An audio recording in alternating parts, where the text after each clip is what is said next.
Post in the room. Just post in the room. Just say, hey Mark, this is what I did. Am I doing it right? And tell me, hey Mark, this is what I saw. This is what I saw. I saw momentum. Did I see it correctly? I saw a clear path. Am I reading these indicators correctly? I saw an area inside of favorable large triggers. Mark, did I do this trade correctly? And look at how it turned out for me. This is where I exited. And if you give me this information, guys, every trade that you take, we'll work on your chart reads, we'll work on your entries, we'll work on your exits. And it's almost like getting a private session with me every time you post a chart, because I will relay everything that you post in the room back to momentum, back to a clear path, back to an entry area.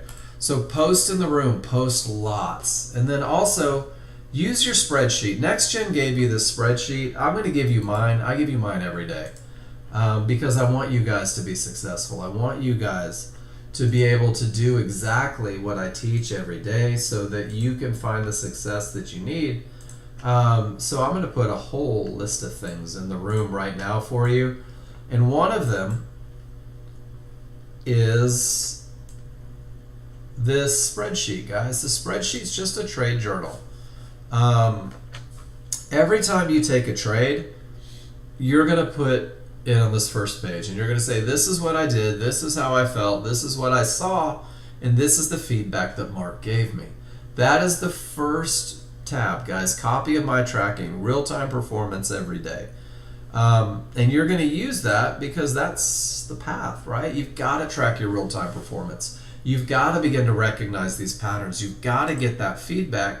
So every morning what I want you to do is to go back and study what you did yesterday, right? So if you, on Friday, D, you took the most beautiful high probability trend trade, you annotated your charts with momentum, you said there was a clear path, and you even used the language, area inside of favorable large triggers, and you pulled off one of the most beautiful, probably effortless trades that you traded all week. That's the one you've got to look at, and you've got to say, this is worth waiting for. This is exactly what worked. This made me feel relaxed. It felt easy. And then you also have to look at the ones that don't work, right? Maybe you didn't have advantages. Maybe you were bored. Maybe you were hoping. And it's going to feel forced, and you're going to feel it in your gut, guys. It really will. It's going to make you nervous. You're going to start moving your stops all over the place. But do this every morning. It's going to set you up for the day. It's going to accelerate the learning, and that spreadsheet's going to pay dividends. The more you use it, the better life is. And I don't know why people fight it so much. People hate to work. Day traders are the most accomplished people in the world, but they have the worst study habits ever. I think it's because we're all alpha males, and we just expect the market to do what we want it to do the same way our employees did what we wanted them to do in our professional life. It just doesn't work that way, guys. You're not in control. The market doesn't give two shits about your feelings or your position. So post in the room. Use the spreadsheet, guys. We just learned the trigger line and the Fibonacci rules for when it's okay to trade. If you don't understand the rules for when it's okay to trade, guess what? It's on you to raise your hand to ask for help. I'm here to help 15 hours every week. I want to help you every day. Simulate, practice, get out there, break some eggs, right? Make some mistakes. Mistakes are where the great lessons come from, but post them in the room until you're sure you have the correct rules, which means that every one of you has a kitchen pass. You're allowed to break rules at least 1,000 times before I start yelling at you. Don't practice the wrong trade rules, guys. Don't try to get lucky to build up some simulator account so that you can buy a simulator house, have a simulator girlfriend, and drive her around in your simulator Ferrari. Guys, the more you practice the wrong rules, the more likely you are to break rules when it's live, when there's actually something at stake. We simplified. We're talking about the high probability trend trade. This is your foundation. It's going to carry you to that medium probability 50-50 trade. But here's the deal. You've got to know what it looks like. What looks are you going to commit to? What does it look like to have these advantages? And guys, this is where the spreadsheet pays dividends. And this is where I'm going to give you a couple things. I dropped them in the room. One of the things that I dropped in the room is Chart Reading 101. And this is designed to turn you into a chart reader. This is designed to get it to where you can recognize these advantages instantly. And it revolves around taking pictures. So if you don't know how to take pictures, you need to raise your hand or go to the user guide and watch the video that shows you everything A to Z. But if you take 25 pictures of strong triggers, you should take 25 pictures of weak triggers. Know the difference between the two. See them visually, right? Take pictures of a clear path, 25 of a clear, 25 of terminations, 25 of only the potential to break. And then make sure you're taking pictures of those entries. Your spreadsheet, the second tab, is exactly what this is. And guys, I've already put 75 pictures on here for you. I've gotten the ball rolling. And I'm going to tell you, each and every one of these pictures, a cumulative, maybe an hour of my life to make it happen. Trading is fun. Trading is exciting. Trading gets the adrenaline up. Trading feels good when you win, and you guys allow it to feel horrible when you lose. And the reality is that trading is such a small percentage that you can become an amazing chart reader without ever taking a trade if you take these pictures. But don't just take the pictures, talk about why. Why are they strong triggers? Describe the look, describe the colors, describe the advantage, and describe the rule that it goes with. And if you do this for 25 each, you're never going to make the mistake of trading without strong triggers unless you choose to make that mistake. It won't be an accident. It won't be, oh, I thought I had a clear path. Well, you didn't, because you just showed me 25 pictures where you were capable of identifying the clear path. You traded into a termination condition. And guys, what you're going to do is you'll be able to hold yourself accountable for everything that you do. And then another one that I put in the room is the high probability trend trade checklist. Guys, this is nothing more than, the first page is the same checklist 4 times.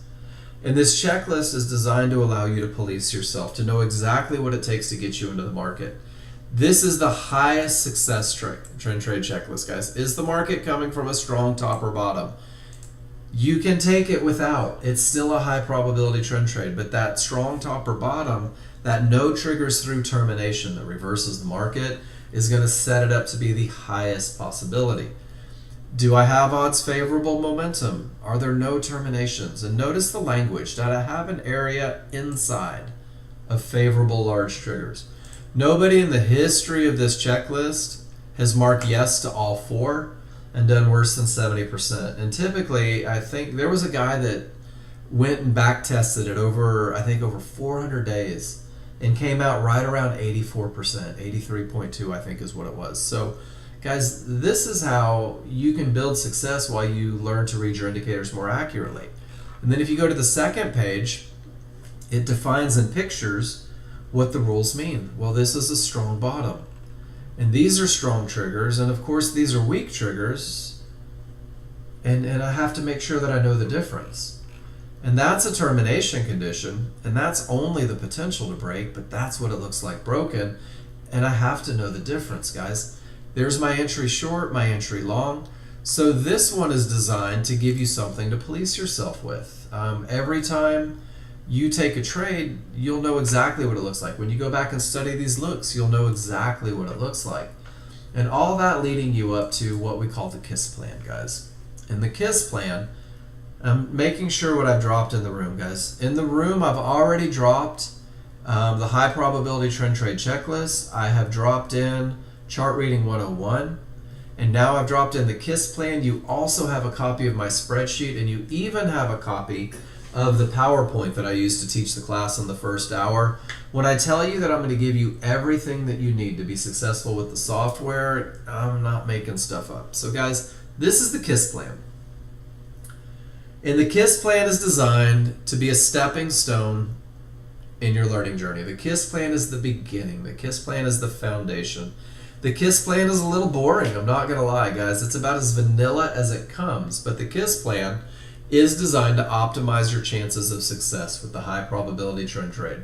This is the best of the best, guys. This is the plan that if you learn to follow this plan to the letter, gives you the opportunity to typically win 70 to 80% of the time. This is the plan that teaches you to read your indicators. And then through simulation, study, class feedback, and continuous practice, work is what we call that, you'll be empowered to craft a plan that's tailored to your personal goals, and it'll be based on your experience reading the indicators, which is just a fun way of saying that once you're a chart reader, once you can look at your indicators and say, man, I have momentum, here's a clear path, guys, you're going to create a plan outside of this KISS plan. You're going to create a plan that suits your needs, that feels good to you. But learn to read your indicators first, and it's going to make it a lot easier journey. And your simple plan starts with not fighting the large chart. Don't waste your energy fighting a large crowd. Don't waste your energy fighting strong triggers against your trade or trading into those areas where decisions are being made. And if you can do this, guys, if you can not fight momentum against you, if you can not trade into these areas, you've literally eliminated probably 60% of the problems that new users typically face. And then you have to define your entry. You have to make it your entry. And I think this is so important because very often we see things like, oh, I saw so-and-so do this, and I saw so-and-so do that, and I want to trade like Ron, and I want to be able to do what Pete does, and Erla takes this trade, and why can't I take Erla's trade? Guys, it's because you don't have their level of experience. You haven't done their study, you haven't taken their pictures, and you haven't participated like they have. So make it your trade initially. Commit to your rules, your plan. And this is exactly what your plan says. It's going to get you into the market if the rules are met, and it's going to keep you out of the market if they're not. And then once you define your entry, guys, once you pick where the market is most likely to continue, you're going to have to manage it. Management tends to be the most terrifying part of trading for you guys because now you have something to lose. You're like, man, finding these entries is easy. And guys, it is easy if you allow it to be. Most people, if they don't let themselves get distracted with all the shiny things that surround the great entries, can pinpoint the entries relatively quick in a matter of a week or 2 weeks. And the more you look for outside of it, the longer it's going to take you to find the best entries. But once you do, you know exactly where the market shouldn't go, and that becomes your first stop. But you're going to make a plan, guys, based on your ability reading the indicators. Your management plan will change dramatically from this KISS plan, but this KISS plan is mechanical. And this KISS plan is if-then, and it's very pragmatic. And what it is it's a way for you to manage your trades and kind of let go of a little bit of the fear, some of that emotion, right? It pulls the hope and the wish and the want out of it, and it's designed, and I love it, my two favorite words next to each other in the English language, it's designed so that you can get paid, so that you can make money, so that you can make money quickly, so that you can reduce risk quickly. And everything revolves around your ability to find the right entry, guys, the area inside of favorable large triggers. And once you take this entry, your stop goes where the market shouldn't, and your only option is to put your hands up and say they're either going to stop me out of this trade because 20 to 30% of the time, 2 to 3 out of every 10, it's going to happen, and I don't know when it's going to happen, so I'm going to do absolutely nothing with all these advantages. And if you don't get stopped out and they give you a reversal bar, this is your first stop movement. Your first stop movement is going to be to place that reverse or that stop 2 ticks above the reversal bar for a short trade, 2 ticks below a reversal bar for a long trade. And once you do this, there's nothing to do. Hands go back in the air. And you're going to say, you know what? I have the advantage of momentum. The path is clear. I took the perfect entry. The market's doing what I expect it to do. They're going to have to come get me. They're going to have to come get me at my stop. And if they don't, well, then they're probably going to target 1. And guys, target 1 on the KISS plan is only $100 in the distance. You crude oil traders, it's not uncommon to hit your first target on the same reversal bar that allows you to reduce your risk. And if you hit this $100, your palms are going to dry up. And if you hit this $100, the butterflies in your stomach are going to go away. When you hit this $100, you're going to begin to feel confident through the memory of success that just happened. And you're going to move your stop to break even. And you're going to say to yourself, I'm $100 richer and I have absolutely nothing to lose.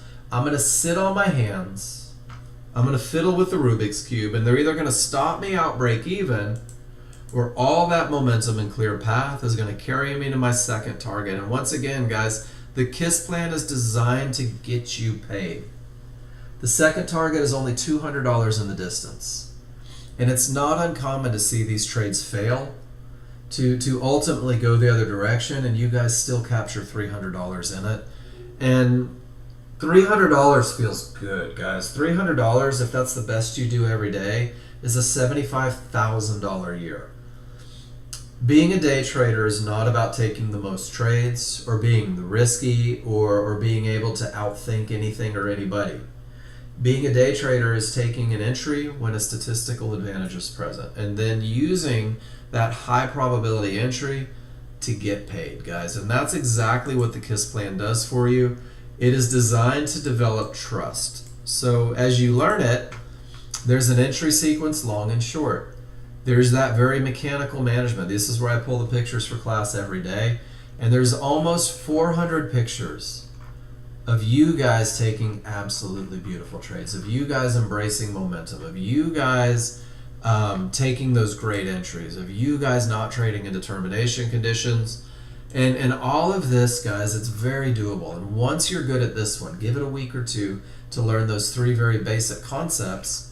It's going to open the door for the 50-50 trade, and that's attached to the KISS plan. So you have that as well.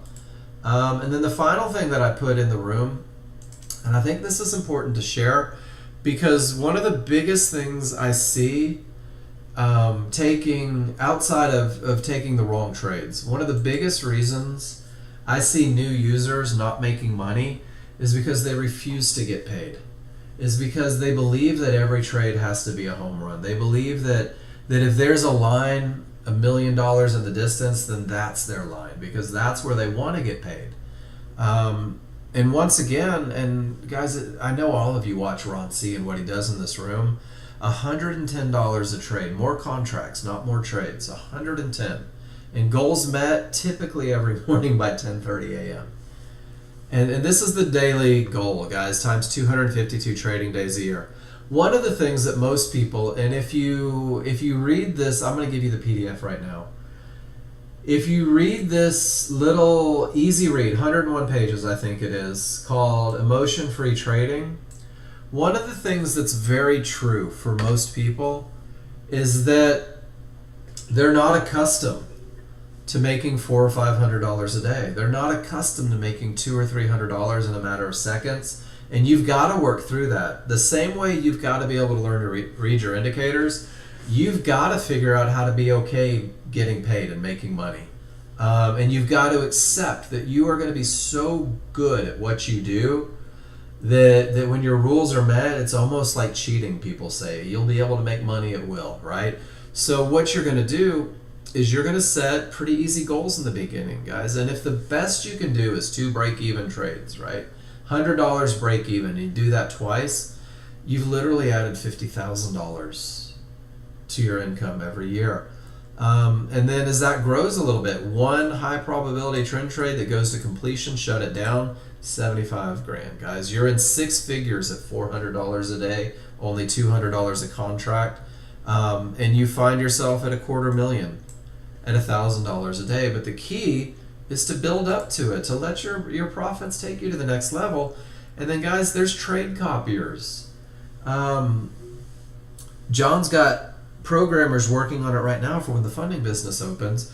You'll be able to trade up to 20 accounts, guys, and I'm telling you right now that $100 a day times 20 accounts, whoops, all you mathematicians there, that's $2 grand a day on one trade. Low risk, just more accounts, right? And that puts you at $500,000 on the same $100 a day, guys. And this is kind of what we're doing, and this is the goal. For those of you that are excited about Nexgen funding coming hopefully in the next month here, is our goal is that you guys win, because when you guys are winning, we're winning. And we're not going to be set up hoping you guys lose. We're going to be set up giving you everything that you need to be successful. And it'll be up to you. It really will. It'll be up to you on whether or not You want to trade a plan that has been proven to win more than it loses. It's going to be up to you on whether or not you're able to be patient and wait for the best of the best, whether or not you're willing to do the study, to participate in class, to get the feedback, to find that next level. That's 100% on you, guys. I sleep great every night knowing that everybody in this room has exactly what they need to succeed. And if you're not good at it yet, all I ask is that you post in the room. Is John going to be better than Apex or is good? Cav, what kind of ridiculous question is that? Have you ever talked to my brother? Have you ever known him to not be better than anything or everything he competes? One of the things that John did going into this, one of the biggest things that my brother did, and guys, you guys don't see it. You see little snippets, right? My brother spent the last 6 months picking apart every funding company that he could find. He went to every review of every funding company. He rattled the cage of every friend he has that uses every different funding company. And the question was asked 1,000,000 times. What's good, what's not? What do the clients like? What do the clients hate? And guys, everything that we have been focused on for the last 6, 7, 8 months, however long John's been going after this, has revolved around creating something that you guys, the consumer, have said that you want. So some of you love an end-of-day drawdown, right? And some of you are cool with the trailing drawdown. Nexgen Funding will give you the option for both. You'll choose your plan, what you want to do. Nexgen Funding, and I want to say, and don't quote me on this, that after 12 successful payouts, you'll be in a position to keep 100% of your profits. Guys, you're going to have access to all the education. You're going to have access to every plan that we teach. For those of you that hate NinjaTrader, NinjaTrader is not going to be an option. John is spending an enormous amount of capital to develop a browser system that gives you Nexgen indicators 100% on a browser plan. You can sit on the beach on your iPad and make money. TradingView, AMP Futures, one of the people that he's working with. TradingView, have you guys seen TradingView? Nexgen is creating a package indicator to go with TradingView. To be able to give you a similar look. You won't have the advantage of fibs. Pulling mine up right now. This is what I've been working on for the last 3 weeks, guys. Is utilizing TradingView to get you pretty darn close and give you a plan to go with it to help you find success. So Cav, I'm so comfortable saying that we will be the best in the business, and that's a pretty bold statement. But I feel very comfortable saying that we will be competitive, and then what you guys have grown to expect through Nexgen, through customer service, through tech that responds instantly, through taking care of your issues and actually giving a shit about them, that's going to carry through, and that's going to be the standard that we keep going forward. So thanks for asking it, because I get excited talking about it. I really do. I get excited talking about it. So guys, that's my first hour. Every day, that's my first hour. It revolves around momentum and a clear path, and then pulling back to an area. And guys, there's one of those split trigger looks. Some of you got in at the mid band, and if you did, you had your initial stop down here beyond the correction point. And once you got the reversal bar, you reduced it, and when you hit $100, you got paid, and when you hit $200, you got paid, and you're still not into freaking trouble. How cool is that? Jerry, of course it will. Of course. He spent almost, $750,000 of his own personal money to develop it. Absolutely, he's going to recoup some of those costs. But it's going to be inexpensive. It'll be monthly, and you'll have access to everything that you've had. But of course, right, when they improve the Corvette, they don't just give you a new Corvette. You can buy the next version. So he is absolutely going to recoup. And I don't know exactly what the pricing is going to be, but I know that for what you're getting, it's going to be pretty freaking cheap. And you know my brother. You know my brother. Well, Cav, even if I give you a Ferrari, you still might run that shit right into a wall, right? Your tools are only as good as you learn to use them.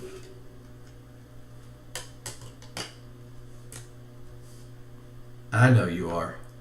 But that's important to remember, guys. You have everything you need. Just learn to use it. You've got the greatest hammer. Learn to swing it. That's my first hour every hour, guys.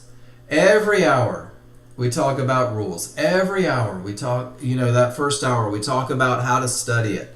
I give you everything that you need. So now the next 2 hours are going to revolve around looking at the charts that you guys post. We'll go back and forth to the live market, right? We'll talk about how you may be able to find opportunities because you're a chart reader when maybe it's not the best momentum, but you still have a clear path.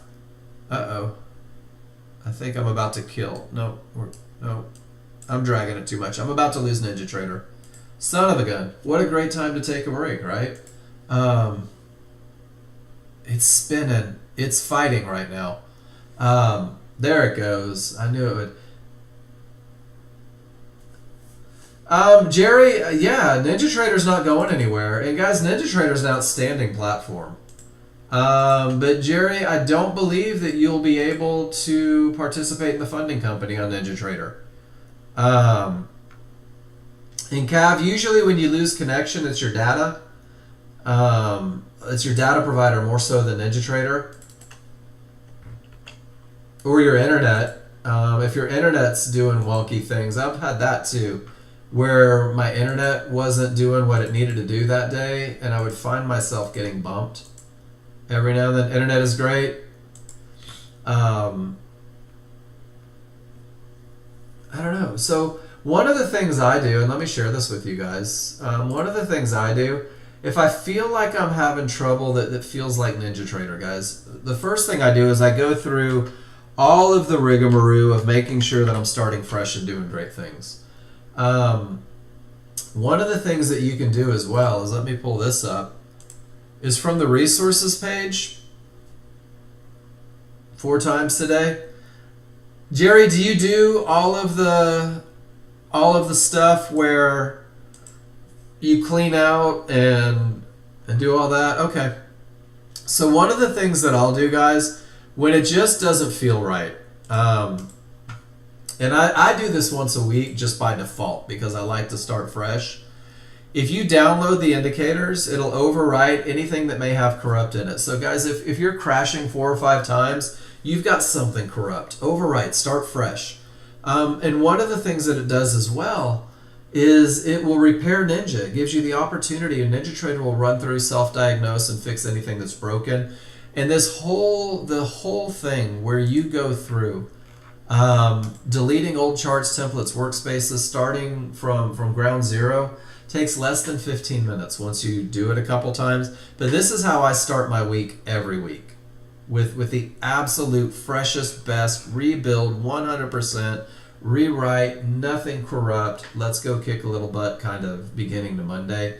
And again, it goes back to, you can either do it and it's pretty effortless, just make it a habit. Make it a habit of doing it. I'm a huge fan of doing this every morning. And then once you do it, it helps. I do it every day, Steve. That's my first thing, is I start the coffee pot, I walk in here, and I go straight to my Ninja Trade 8 folder, and I go through it, and I do it. So I'm going to take 5 minutes, ladies and gentlemen.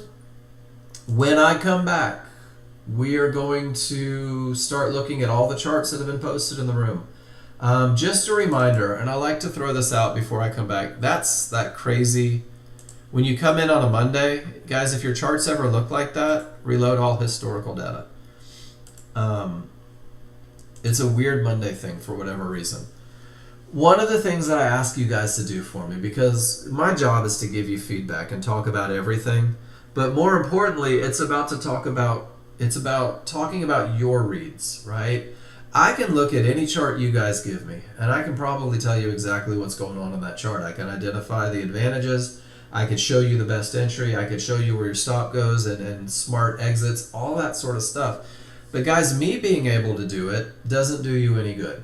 right? The same way watching Tiger Woods play golf, I should say Xander playing golf, because Tiger didn't have a good weekend, isn't going to make you a better golfer. You've got to be able to do it yourself, and I've got to be able to look at what you're doing so we can talk about whether or not it needs fixing. So make sure that you tell me what you see, why you did what you did, where you entered, where you exited, and make sure as well that on your chart you're talking about the advantages, because the goal is that you can not only find these trades, execute these trades, follow these rules, but that it becomes repeatable, that you can do the same thing every day, that gives you the same opportunity for success.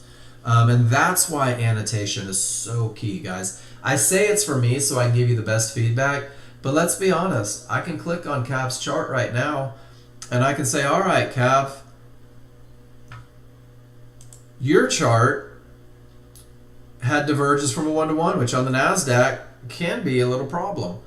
And 1928, but when we look at your charts, you're coming off of a termination. You've got the best momentum. You have the potential to break, and you say, hey, you know what? I've got such a stacked area. Let me take advantage of this. You wait for a reversal bar because of the divergence, and then you get out at trouble down here at these pink 1-to-1s. And guys, he had a lot of room to a fib on a large chart, but he said, I'm in this to get paid, Mark. I don't have to be in every move. I am so good at executing my plan that I know there's going to be more opportunities to make money, so let me get paid. And Cav, you did it beautifully. Cav's been with me for a long time. I know what he's looking at the large chart, and he didn't include it.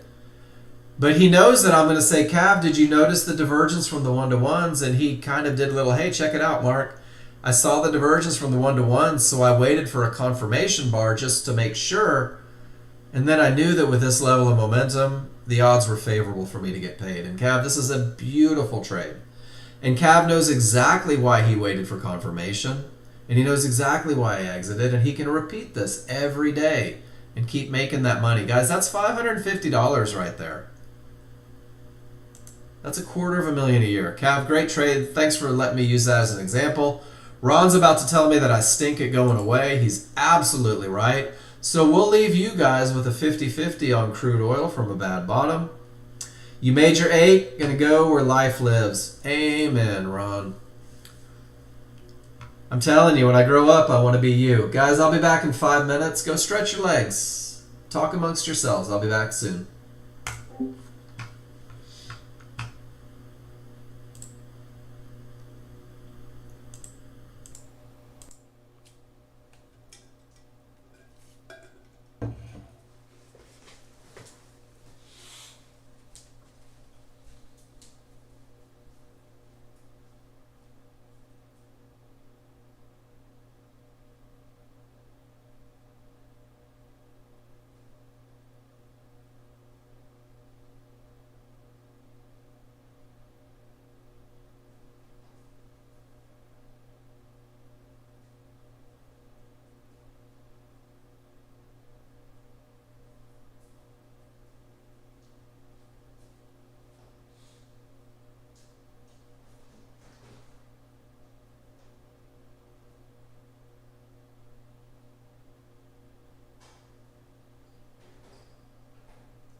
All right, ladies and gentlemen, let's get back to work. So I'm going to scroll up to the very top of the chat box, and I'm going to start clicking on the charts that you guys have posted.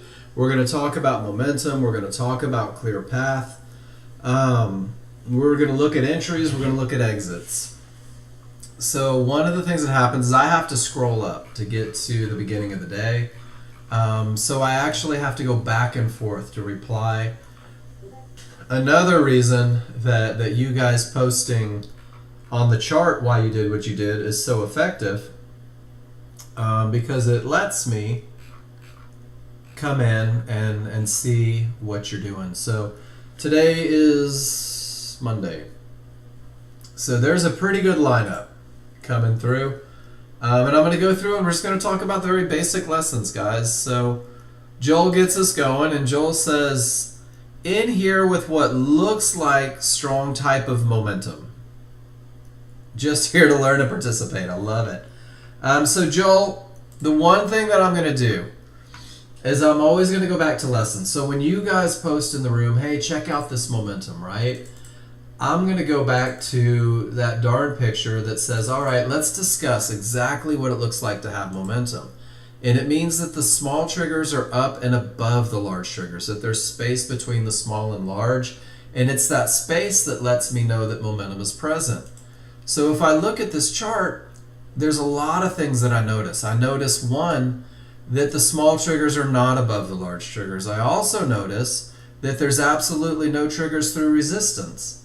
There's also no triggers through support. There's a little bit of consolidation. And Joel says, you know what?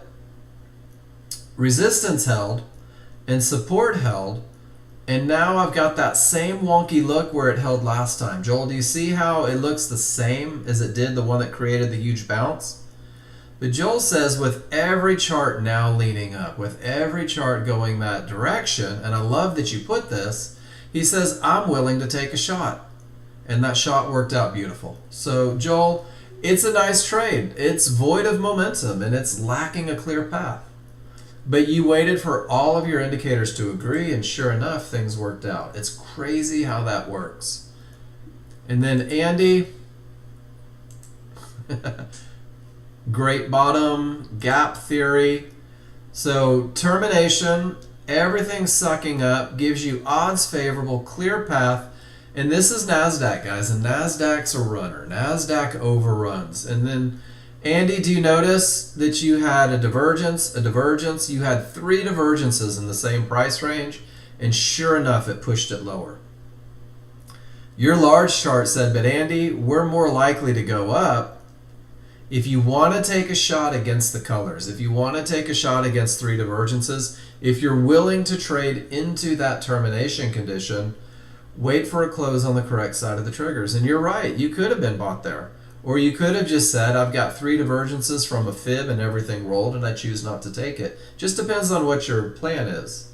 But odds favorable momentum and a clear path, you guys are going to find yourselves making decisions outside of the normal entries and being able to take advantage of all that momentum and a clear path. Nicely done, Andy. Great chart read. And then Joel, get this back up here. Not quite odds favorable. Not quite odds favorable. We're at the tail end of momentum. That's your odds favorable. That's your odds favorable. This is the tail end of momentum. 89. So we're right here, losing momentum. Divergence prints. You take the perfect entry, quick profits, and you're break even. I love it. Get paid. On a trade that looks like it may be failing, you're still able to capitalize and make a couple $100. Nice work, Joel.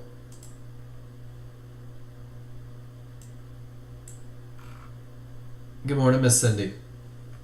All right, and then Rob, I'm telling you, I love this one. You got up at 3 a.m. because you usually see momentum and then look for a clear path.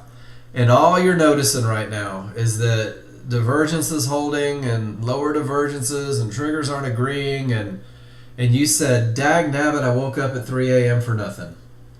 Rob, this is an awesome chart read. And the fact that you're doing absolutely nothing when there's nothing to do, is pretty cool. So I love these pictures, guys. If your rules aren't met, you don't have to sit there and try to make up rules. Take pictures of why your rules aren't met.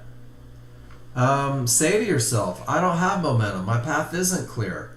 I'm going to sit on my hands for a little bit because that's where my advantage comes from. And Rob, I love these pictures. And then Andy coming back at it. Weak triggers, that was the one from below, right? So that was a good look, absolutely. Area inside of favorable large triggers. Maybe you were asleep.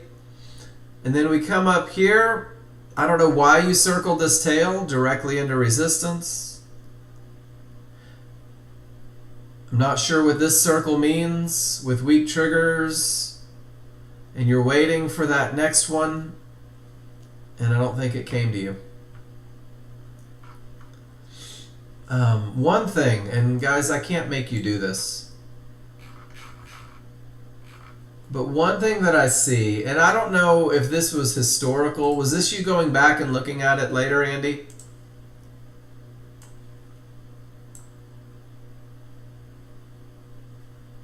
All right, so here just didn't give you the fill, right? I dig that. Hadn't reached the fib. That's a good one. Right on. Let's talk about historical, though. Why are you circling? And that one is outside, right? This one is weak triggers. That's not even strong trending market.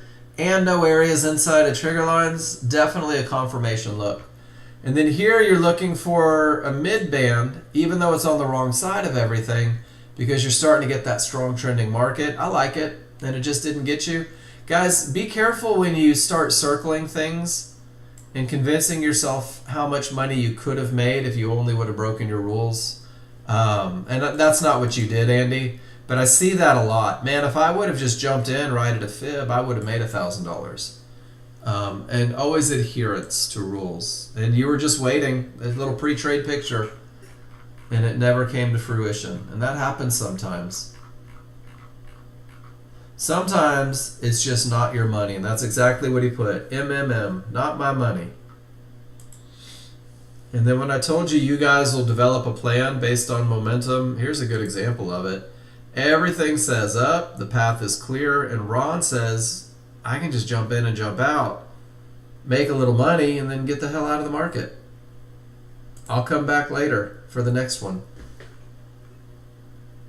And then Andy, this one never got filled, and it did make it to fibs, didn't it? It's crazy how often it makes it to fibs. Crazy how often it makes it to fibs. I love it. I love seeing those fibs and knowing where it's at. And one more for Andy. Clear path, weak triggers, rule not one met. Well, they're accelerating.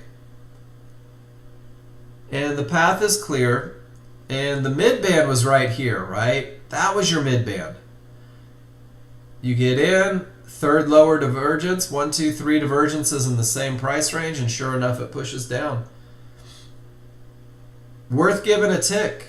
So Andy, I don't know your entry rules because they're all over the place. Because you didn't wait for confirmation. Why not end at the area? Were you waiting for it to start to head up? I'm just curious, right? Mid-band gives you room to get paid. They didn't even get to trouble there. That's frustrating when they do that, but a couple ticks before confirmation, right on. That is, man, let me see if I can find an example. Not on your chart, I can't. Be careful on anticipating confirmation. And I say that, and let me show you why. Let me see if I can find an example. Be careful anticipating confirmation.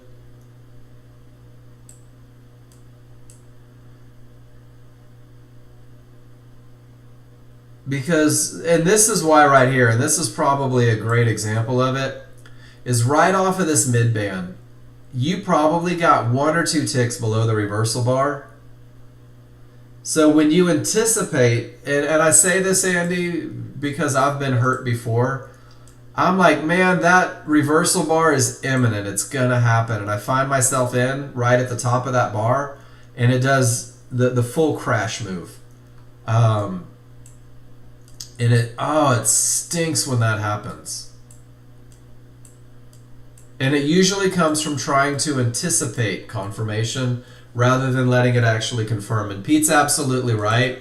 It's not confirmation until that bar prints. And I've made that mistake so many times, Andy, that I just wanted to share that with you. I used to wait for market flow signals. I'm like, oh, here comes my market flow signal. And I'd enter the market, and then I would just get run over. And I'm like, okay, so maybe it should actually be a signal before I do it. Good stuff. I like all the reasons, and I love your management. I just like to talk about the little things that I see that you don't always think about in the moment. But it's great. Large chart led the way. Large chart said go. You found your entry. Go ahead and commit. Like if you're going to commit halfway up, commit at the area. Keep it low. The risk on this one's virtually nothing. So good stuff. All right, D. Let's see what D did today. D says, check it out, Mark. Strong momentum down and holding strong. And D, I have to respectfully disagree. No, you managed it great, man. Andy, your management, your ability to understand when the challenges overmount the advantages has gotten really good.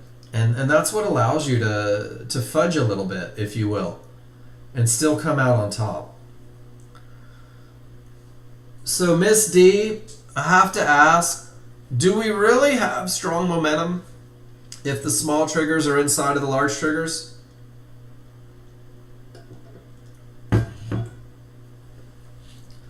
I'm inclined to say no.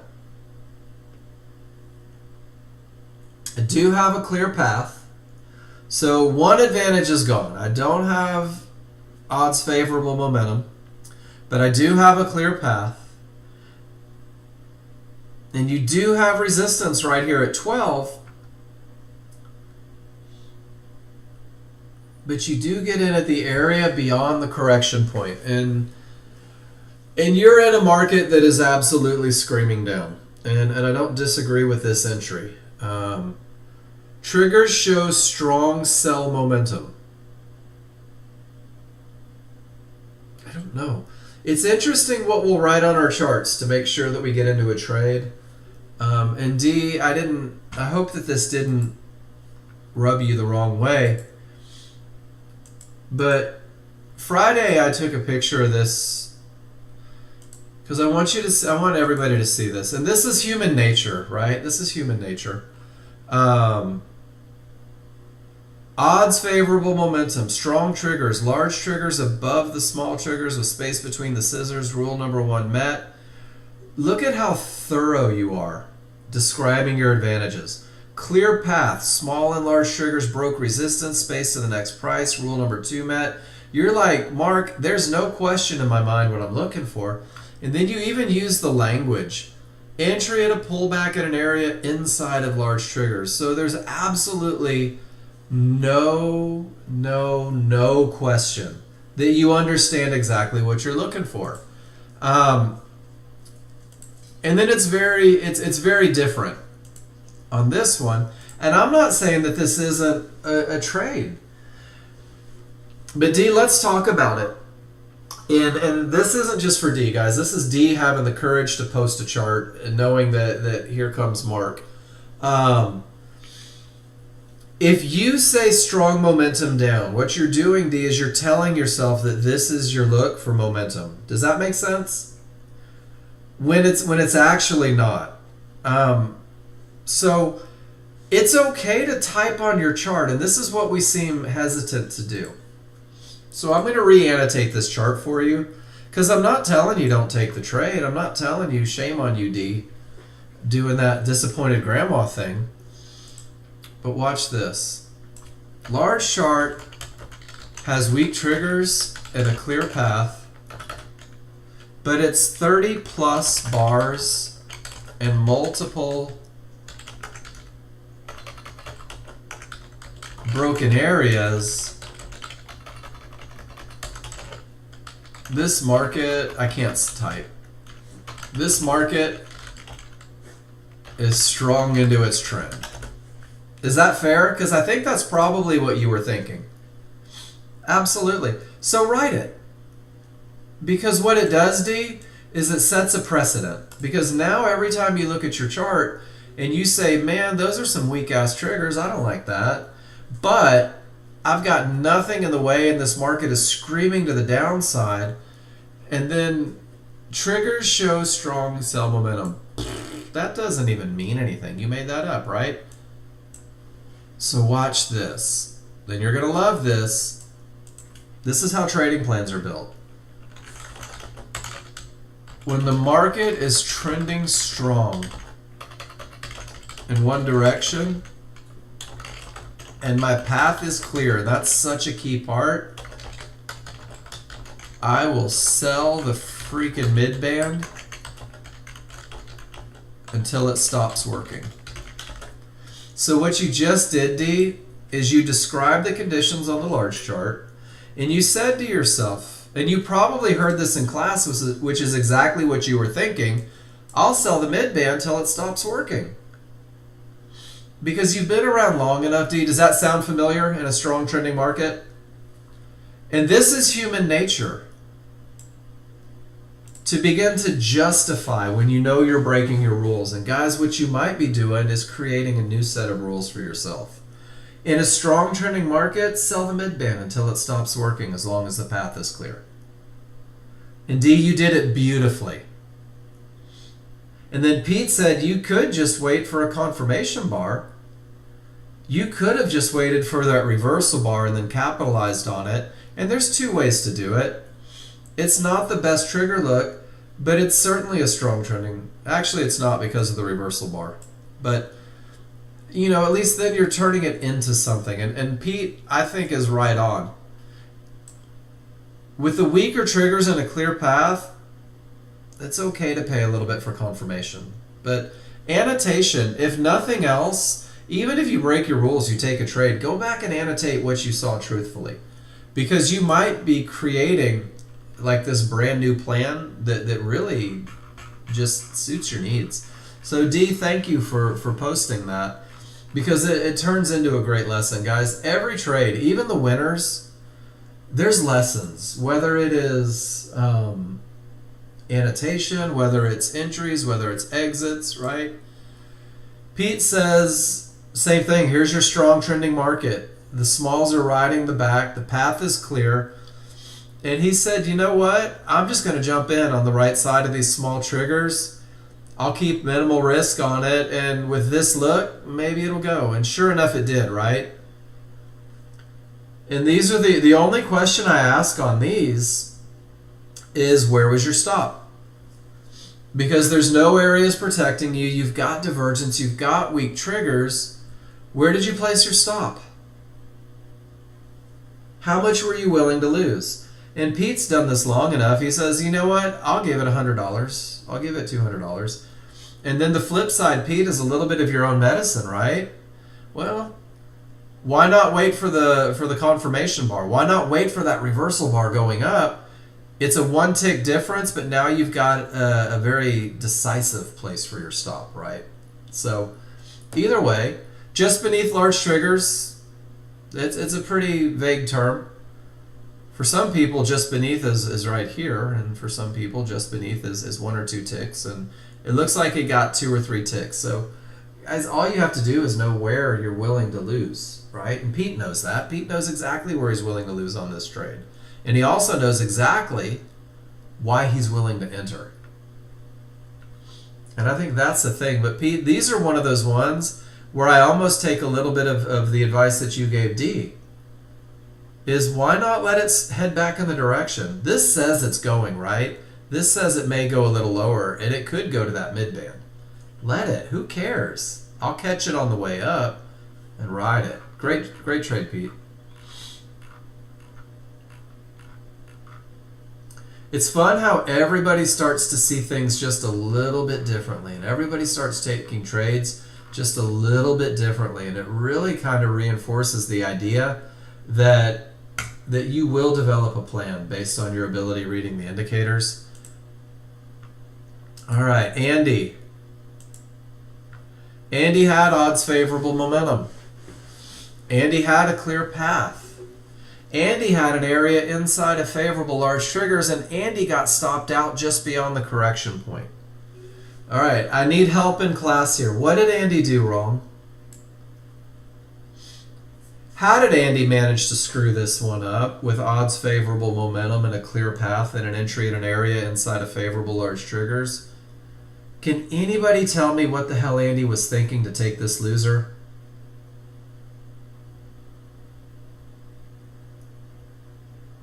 Perfect. And guys, there was nothing wrong with this trade. This is a trade that typically wins 70 to 80% of the time. Morgan knows that. Morgan goes, dude, this is part of his 20%. This is acceptable losses. But notice that Andy didn't take a loser without momentum, without a clear path. Andy didn't take a loser by not entering at the area inside of favorable large triggers. He did everything right. And Andy, can I ask you, when you lost this one, were you like, whatever? Every now and then they got to lose. I mean, nobody likes to lose, right? But it's easier to accept it. It's easier to move on, to move forward, to not feel like you have to revenge trade when it's the perfect freaking trade and it just doesn't work. And guys, I believe in this methodology. So happy with this methodology. I have so much trust in this methodology that I'll take Andy's loser and I'll put it into the spreadsheet to give you guys something to study on the perfect entry. This is Andy's perfect high probability trend trade long, and it didn't work. And I have absolutely no qualm sharing losers in this spreadsheet as long as they fit the rules 100%, because guys, you will take losers. And you bumped it to 4 lots because it was so perfect. And then Andy, you know opinions are like things. I hate gold because I think gold does that a lot. I think gold is just minorly psychotic and tends to overrun areas. And because of that, I choose not to trade it. But some of you guys have great success with it. Some of you guys trade it like pros. I don't have the reps to do it. I don't have the trust to do it. But I appreciate you guys that do. All right. Cav says, Mark, you know the large chart is Rockstar. How about I take an entry at support inside of favorable large triggers and make a little money? And then Cav, I have to ask, man, why on earth did you get bumped so quick? Andy, I don't think that was a mistake. And guys, this is one of the things. Have a reason to move your stops.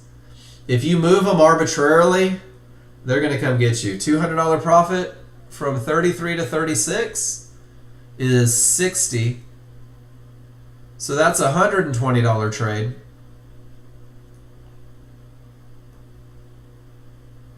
In at 33, you would have had to make 38 on a 2 lot for $200.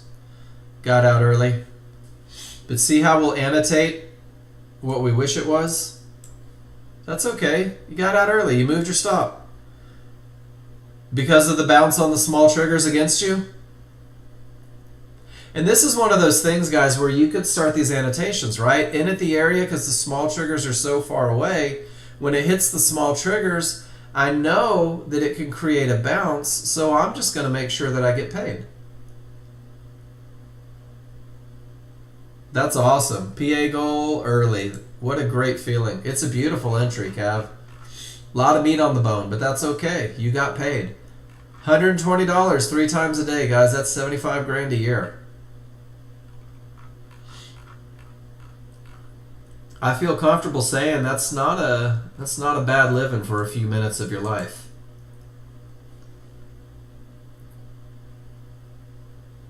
Have you guys ever heard the old thing, 85 win? I love it. Have you guys ever heard the thing, and you hear it with plumbers a lot. I used to say it as a tattooer. Cav, you're not getting paid for the 30 seconds that it took you to get paid. You're getting paid for the year of study, of pictures, of feedback, of all that. That's what's creating this. It's not that 20 seconds. It's the confidence you have to take the right trades. It's the confidence you have to manage them appropriately from the time that you've invested. This is a result of your investment, not of that one trade.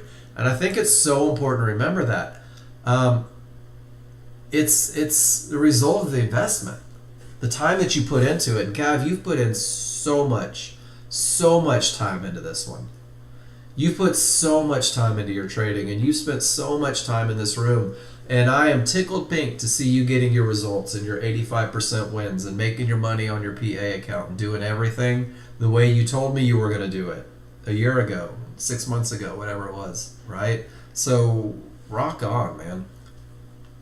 Joel says, odds favorable momentum. Joel, I'm going to hold you accountable. Is that odds favorable momentum? Wow, where'd we go? What do you think, guys? Small triggers inside of the large triggers as opposed to small triggers outside of the large triggers. Not odds favorable. You're trending strong, though. And you said no clear path, but there's absolutely nothing in the way, and the triggers have covered everything. Are we talking about this one? Are we talking about this one? And guys, this is where challenges happen. We're talking about this one, right, Joel?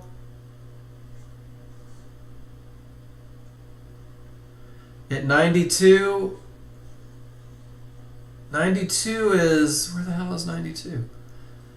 18892, 19905. So this isn't even on the radar, is it? 31, 31. 1590, 86. There's 92. Okay, there it is. There's 92 right here.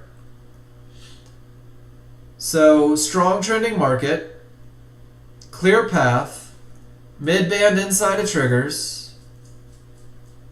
I love it. There's no entry. You were in somewhere before it. Down here, I'm assuming. You guys are making me work on this one a little bit. So, Joel probably said, hey, check it out, I'm already in. I'll get paid at trouble, but I can't find a reason to exit because of this look on the large chart, and the rules are met for another trend trade, so I'll hold that next contract to the next area. Beautiful trading, Joel. Hard to read, but beautiful trading. What a great hold, letting the large chart lead the way.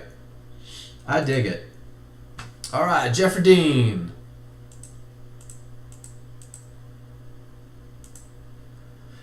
Did not trade. Just going to wait for your entry that looks good. Amen, Jeffrey. My rules aren't met. I'm just not even going to try. I'm just going to wait for the next one. I love that. That's so hard to do. All right.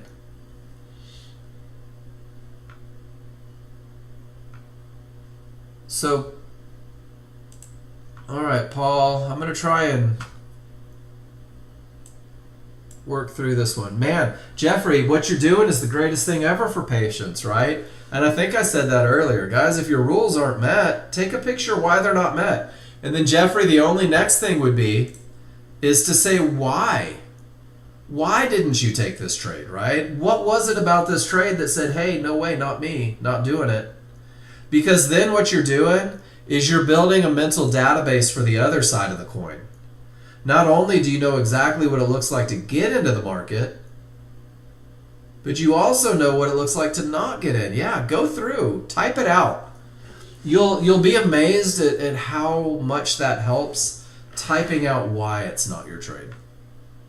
All right, so Paul, I'm going to try and make this easier to read. Just a reminder, I don't need 7 hours of gray to be able to read your charts. It's okay to tighten that up and make a smaller picture for me if you feel so inclined. You can, but I'm gonna do that for you here.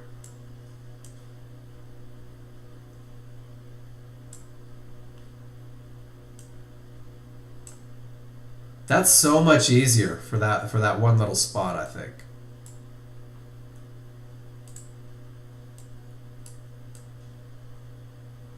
There we go. Thanks, Paul. So let's do this real quick. Momentum stab back try.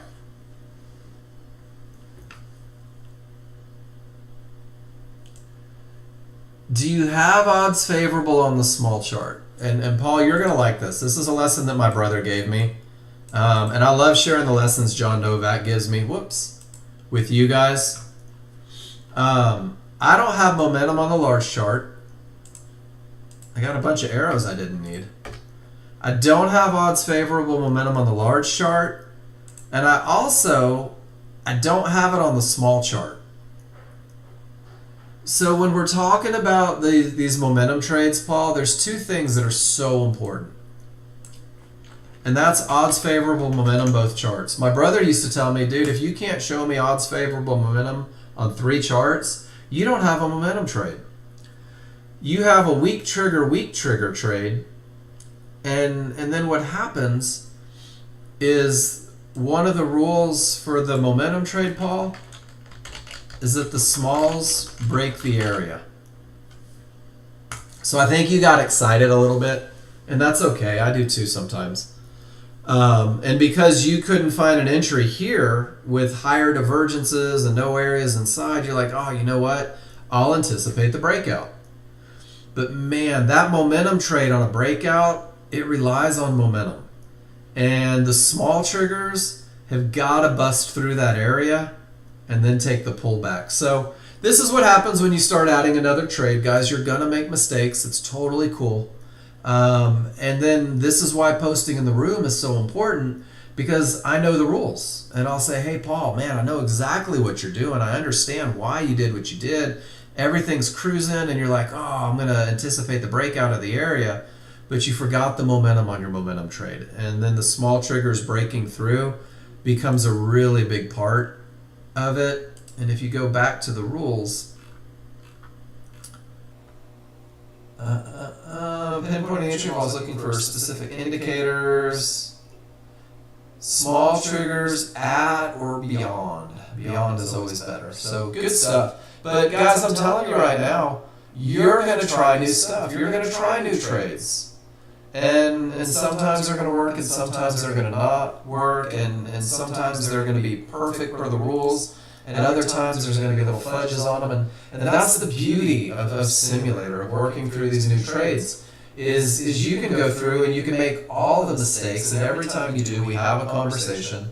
And every time we have a conversation, you've got my annoying voice in the back of your head going, okay, remember to have momentum on your momentum trades. And Paul's going to go into the next one. He's like, oh, what did that jerk say? Well, he's talking in my ear. Have momentum, have momentum.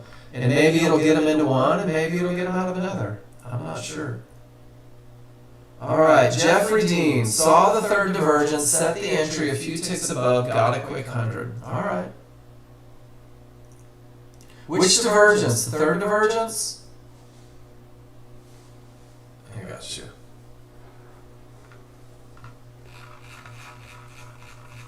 I like this. Jeffrey, you got excited.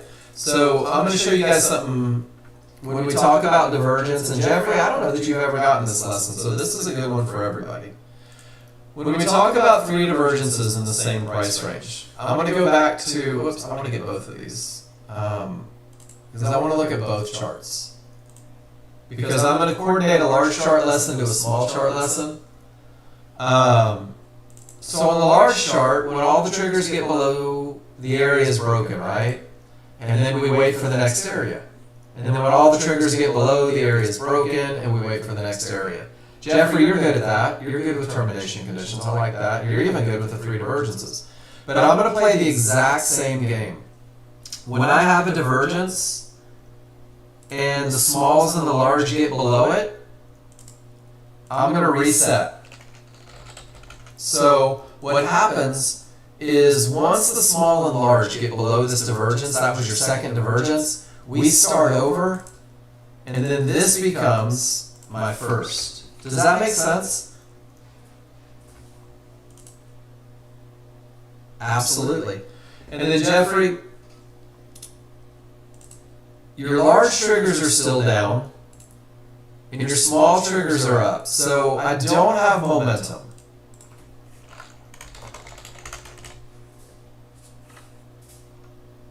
You do have room to your targets from where you're entering, but you don't have any areas. Which one?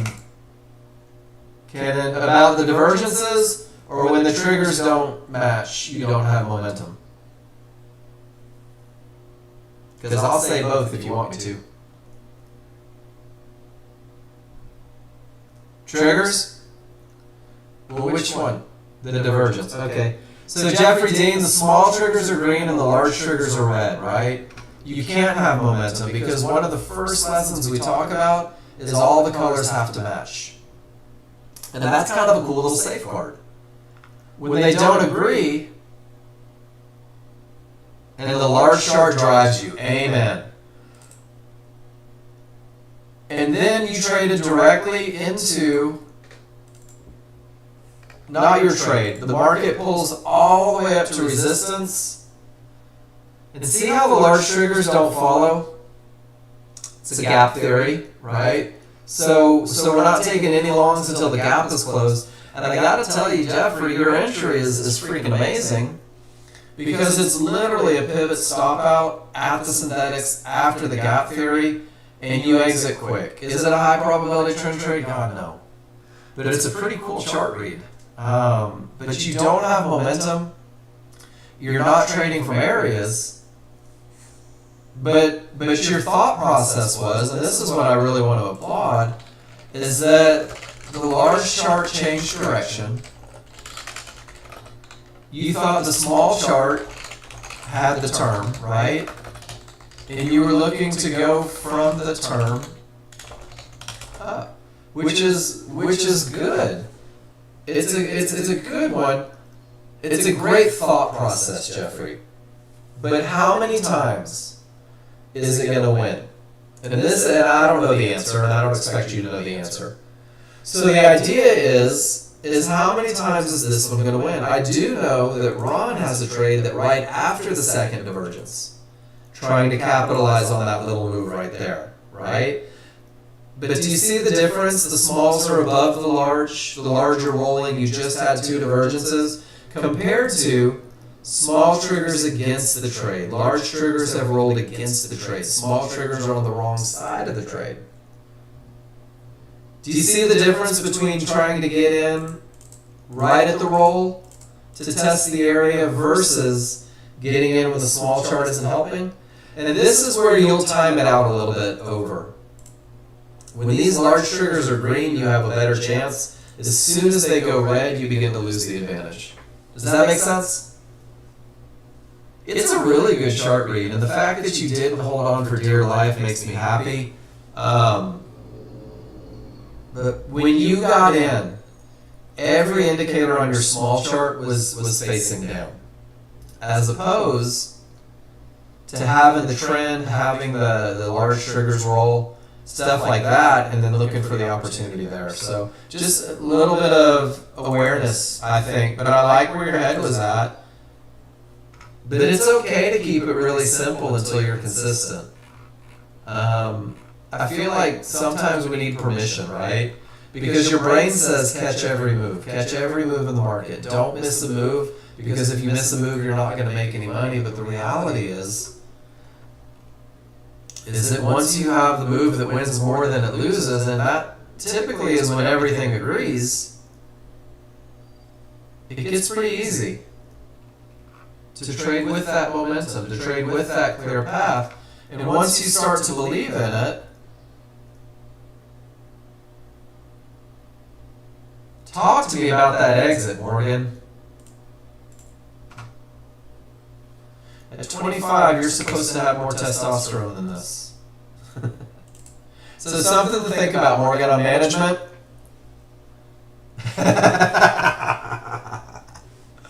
I love it. And I like it. You're like, but dude, 250, instant, effortless, painless, right? I'm giving you a little grief. But I do like to say, hey, here's a pretty cool way to get a little bit more.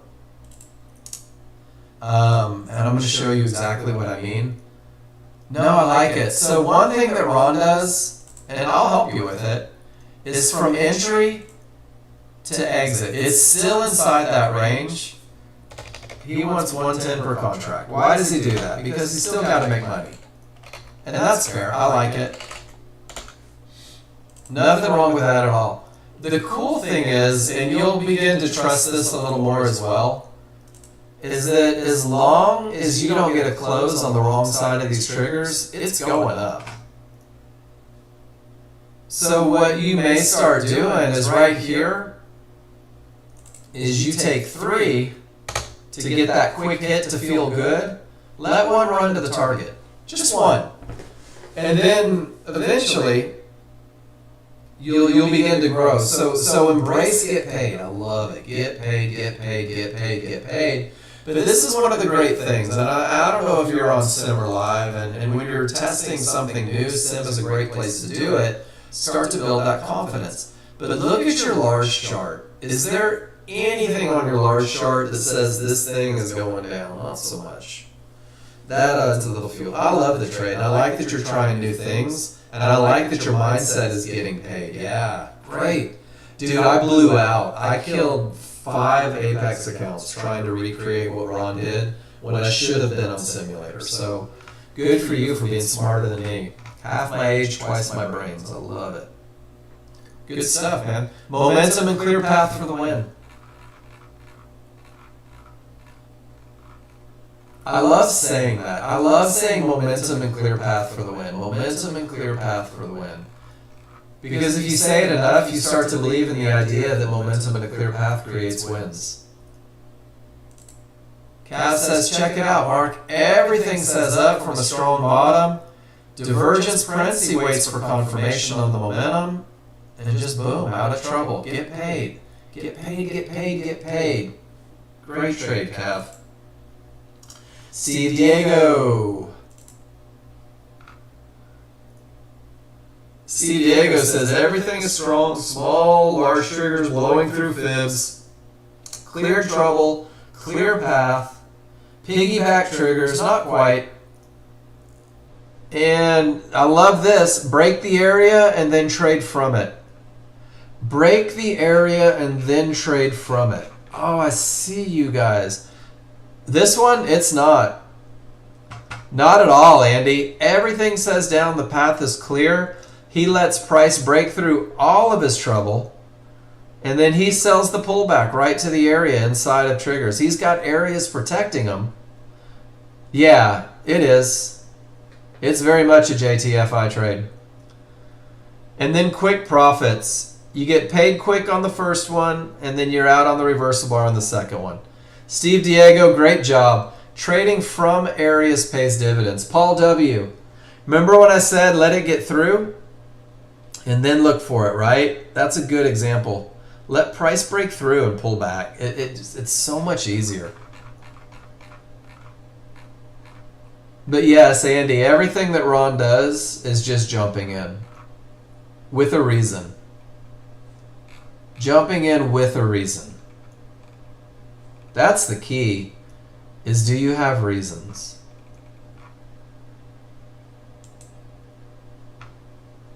And can you repeat them?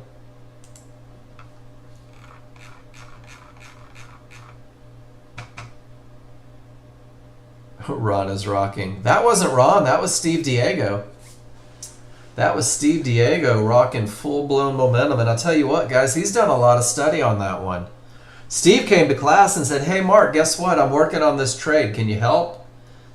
And I said, yep. And then he just went and started studying it, and now he's killing it. All right, Morgan had a question. Didn't take the trade, but a general question. Odds favorable momentum, 50-50 with divergence. Rules say not to take the trade because of the divergence, but I was curious if there was a confirmation that would allow me to take these trades. If not, that's fine too, but I just wanted to make sure I wasn't missing something that would be easy to grab when seen? Great question, Morgan. So, Morgan, do me a favor. Was there a strong bottom down here? Was there a termination that reversed the market with no triggers through? I'll share everything that I do, Morgan. If I'm coming from a strong bottom, and this is crude, let's weigh it out. Are you with me in here? Is that it? Okay, so it's not a strong bottom. So that gets my guard up instantly. Because a lot of times when you don't have a strong bottom, 50-50s are more likely to fail. But let's weigh out advantages. This is where your brain will get, Morgan.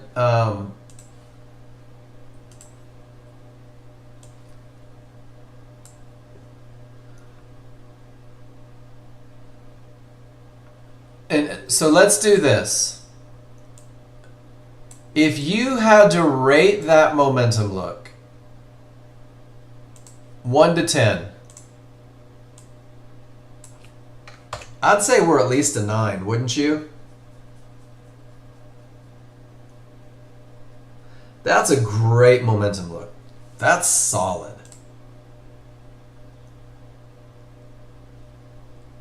And then check it out.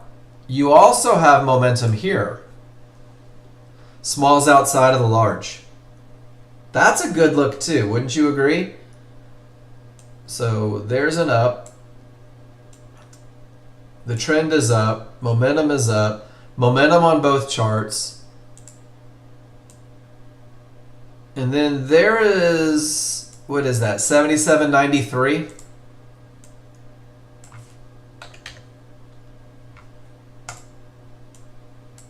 And your stop probably would have been around 83 or so, is where you'd have to put it outside of these triggers. So 2 ways to think about this, right? Cav would take it all day long, but Cav, you've got a little more experience, right? All the things that I'm talking through right now, Cav, you do in a fraction of a second. Morgan's still new and we're working through it, so we're gonna vocalize it, right? So I've got the best momentum ever. I've got only really technically one area because they're right on top of each other that has to break. I've got odds favorable momentum, and I've got one line where the market is most likely to continue. So with all that going for me, 2 thought processes, Cav. The first one is you can wait for that reversal bar and say, you know what, with that much momentum, with that little bit of risk, with these advantages in place, it's worth it to me to take this trade. Or you might say, the KISS plan says absolutely don't do it with divergence, right? And what I remind people, Morgan, is that the KISS plan is designed to optimize your chances of success. I take 50-50s with divergence all day long, and I do it typically from strong tops and bottoms. But you can do it with a little confirmation, right? You've got odds favorable on the pullback. You know exactly where your risk is. And this is where you have to ask yourself, are these advantages worth the risk? And you'll begin to see this, right? You'll begin to see this over and over. Is getting in at this mid-band worth the risk with this look on the large chart? Is getting in at the mid-band worth the risk with this momentum? Is getting in at the mid-band worth the risk with room back to the trouble? Because Morgan, with this much momentum, it's likely to at least retest, right? It's hard to stop a freight train. So am I going to tell you to break your rules? Absolutely not. Am I going to tell you that with this look, with that concise, super precise entry, with room back to trouble? And this is a big one for me. Room back to trouble. Because you've got $100 worth of profit right there. And with this much momentum, so is there a way to do it? There's a million ways to do it. If it doesn't fit your rules yet, Morgan, keep taking this picture and get in the habit of talking about everything you see that makes that a good setup and talk about everything that you see that makes it a bad setup. And if you do that pros and cons list, like the same way you're like, oh, I'm going to buy a new house. Let me do the pros and cons. If your pros list is this big and your cons list is this big, it might work. And then Cav is absolutely 100% right. If the small triggers are inside of these large triggers, if I have anything can happen triggers, it changes the dynamic. Thank you for that, Cav. But these are all things that you've got to recognize in the moment, right? So Morgan, take this picture, talk about, and let me go back to the KISS plan real quick. I love this because this is how trade plans are built, man. And you're questioning these things, which is perfect. Let me go back.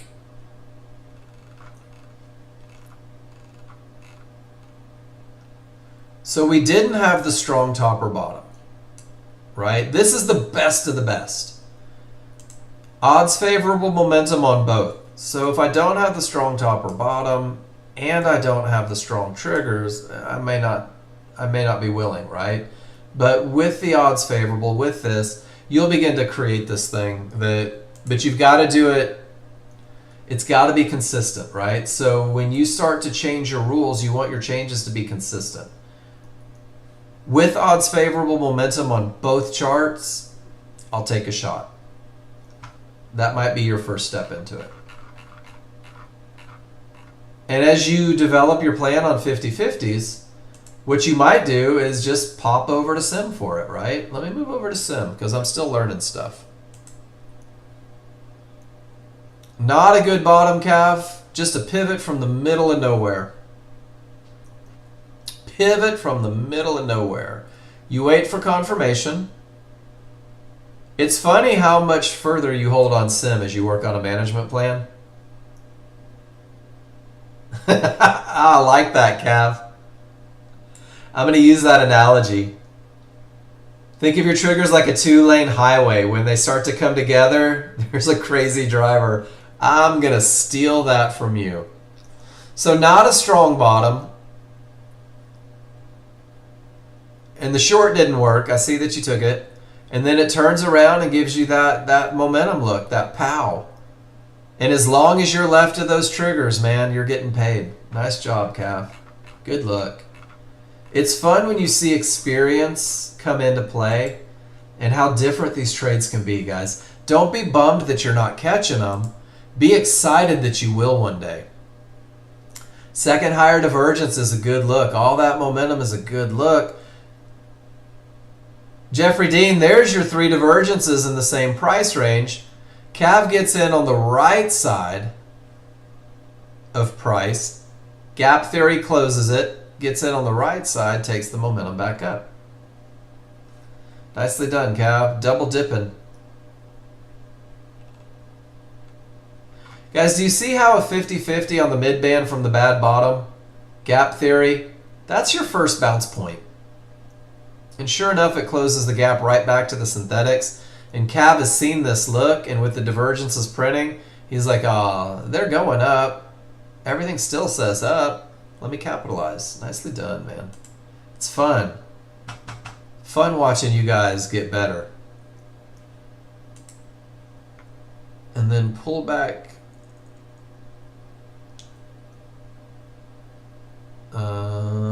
And then Cav hates it when I do this. I'm seeing termination conditions all day from a bad bottom. Large triggers down, synthetics are down here. It's hard to get on board on this one. I don't understand it.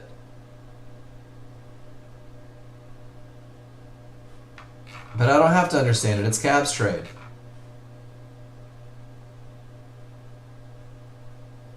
$9.50. So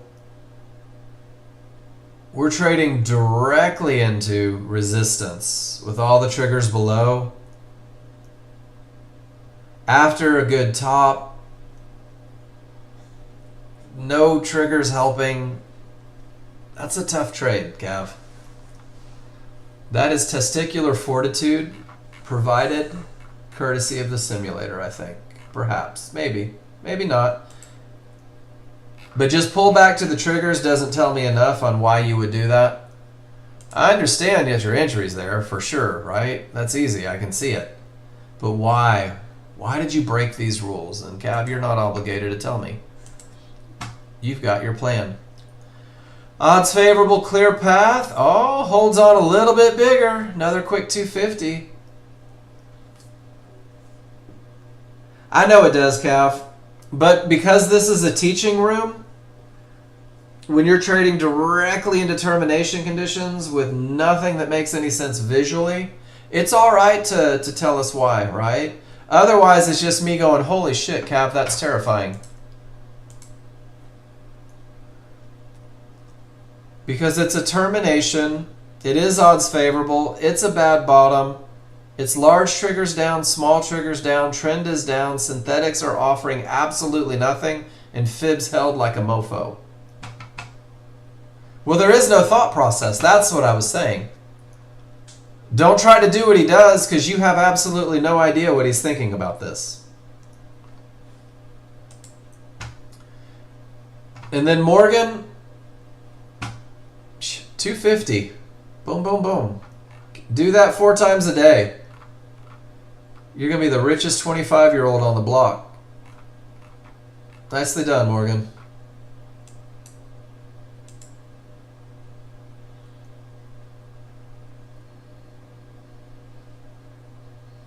And that's just momentum in a clear path and a beautiful hold, Cav. This one makes sense to me. Everything says up. And off you go. That's the easy one.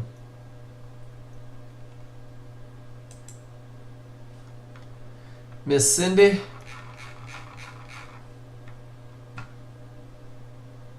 It's tough when you don't listen to momentum. Listen to mom. Big Mo. All right, Miss Cindy.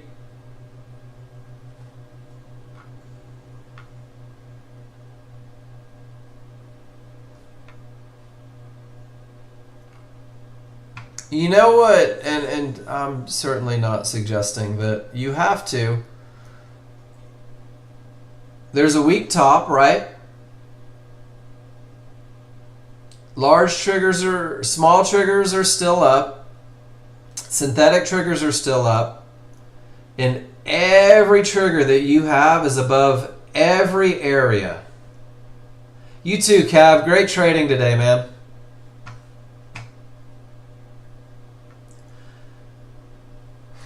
Help me understand, Cindy, why.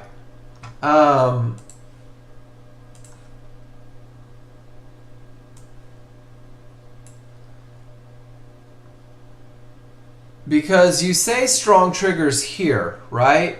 You're absolutely right. That is a great look. But your entry is here with everything green. And it's not a termination. So what happened that made you believe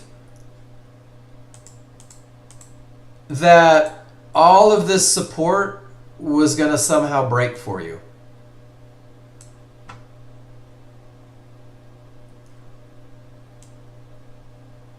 All right. So, Cindy, and I'm not telling you, you don't have to do it. You do whatever you want to do, right?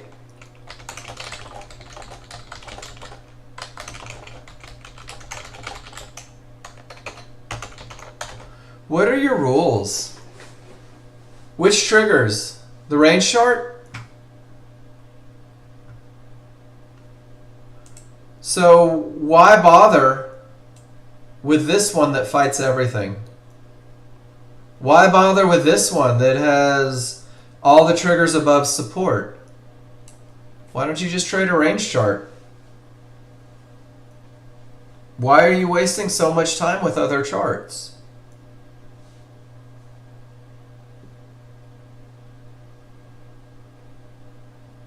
Or it's possible that there are rules that need to be met on the other charts, right? And you're learning a new trade, and that's totally cool, and you're enamored with this white bar. But I was there for the creation of this plan. I was there for the whole white bar thing. And it starts with a termination condition right here, right? You look for terminations on other charts. I'm not trying to beat you up.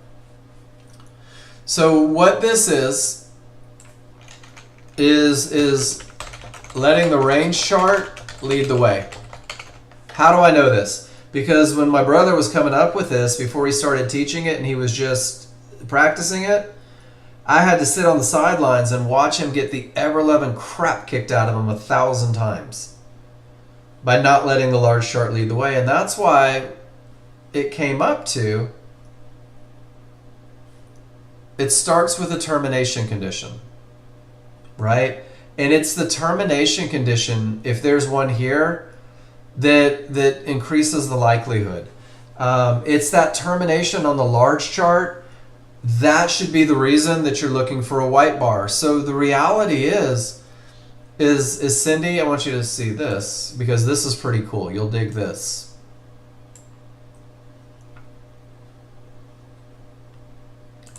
Do you see the termination condition? No triggers through? Do you see the termination condition? There it is again. There's your white bar. There's your small triggers rolling. This is the setup that my brother teaches, and it all stems from that termination condition. That's kind of cool that we have it on both sides. Did the market go up from there? I don't know if it did or not.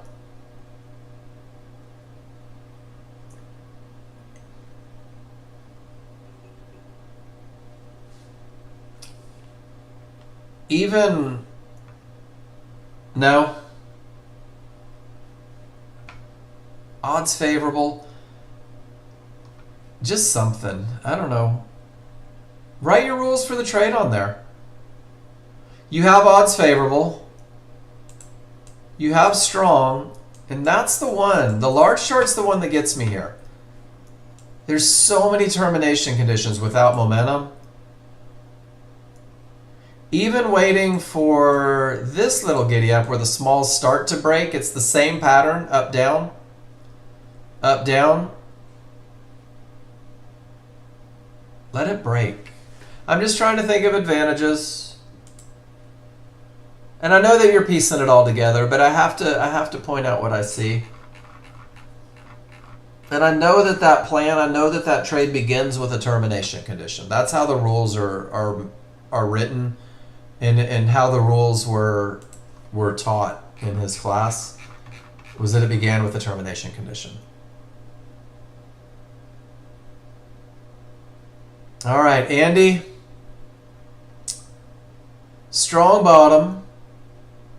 The triggers are weakening, but not weak. No areas inside of triggers.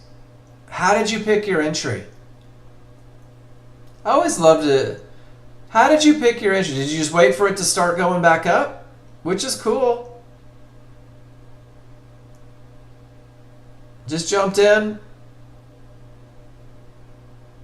All right. Congratulations.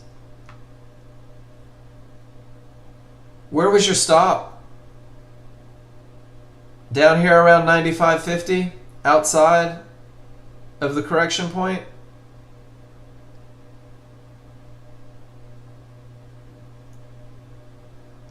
$200. Ellie's not happy with it. About $200 risk. On the wrong side of momentum. Above all the areas. And I'm just talking through it. And you made it. You got paid. I noticed you got paid on your sim account. Hopefully it's because you already made money on the other account. But this same entry right here stops you out, right? This same divergence here goes down. So we're trading, having that consistent advantage. I feel like I'm beating you guys up. I certainly don't mean to. I'm going to celebrate everything on this chart. The momentum is up. The path is clear. Kenan jumps in and jumps right back out. 20 contracts.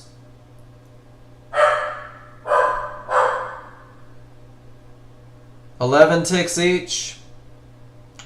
Intelligent stop. Man, Kenan.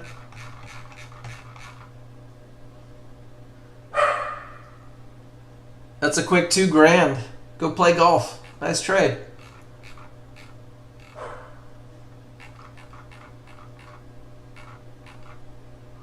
That's a quick $2,000.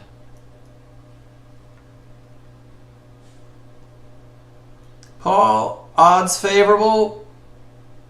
Didn't reach the next area.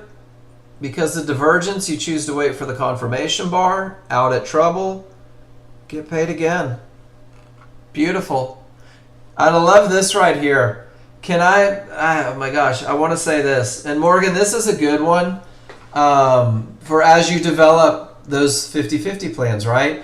Notice that he says confirmation bar entry due to divergence in a weak bottom. I love that. Paul says, hey, I got a couple things going against me. Let me force it to go in the direction of the trade. I love that. He took his chart read, said it wasn't perfect, and insisted on confirmation. Paul W., great job. And then out at trouble. And then paid again. That's pretty cool. Yeah, so that's one of those things when you're like, man, it's not perfect, but it's still really good. Let me force it to tell me it's going. Great job, Paul. Takes patience, doesn't it? Because everything about you wants to just jump in there. And this is the cool thing is Paul says, wait a minute, I know without a fact that divergence and a weak bottom can ruin my good time. So that's all that study coming in and paying dividends. Nicely done. I love it. Morgan, oh, there's the bottom. That was the one where I asked you whether it was coming from a good top or bottom. And there it is right there. Nicely done, guys. That's actually all the pictures. Y'all did great. Ooh, it's 11:30. What do we think about this? Strong top, odds favorable, 50-50, lowest point of resistance. It's in between, right? Do we go up here? Do we go below the mid band? Do we use the fib? Paul's already in. Where does my stop go? If I'm at an 11, I've got like a 16-point stop, 16-tick stop. Order canceled. We'll see what happens. I love that momentum. I love it when a termination reverses the market. The window's a little big, so there's a little bit of risk on this trade.